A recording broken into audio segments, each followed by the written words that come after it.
अपने नबी पाक से यूं प्यार करेंगे, हर हाल में सरकार।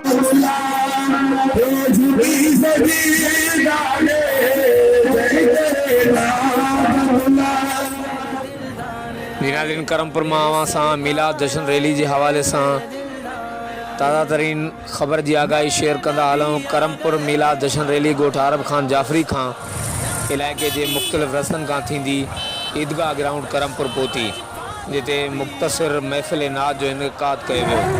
उस्ताद मोहम्मद इब्राहिम शेख, सादिक अली मलिक, दिलबर अली मलिक, आमिर अली नसीरानी बेन शान मुस्तफ़ा में नातूं पेश कयूं।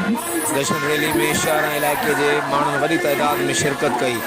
बे तरफ सरकार की आमद मरहबा, महबूब की आमद मरहबा के नारन से जश्न मिलाद रैली जो माहौल गूंजी पयो। कैमरामैन टीम ऐं साथी रिपोर्टर उस्ताद फैज़ मोहम्मद बिजानी से गॾु Javed Usman Bijani, JTN web news Karampur.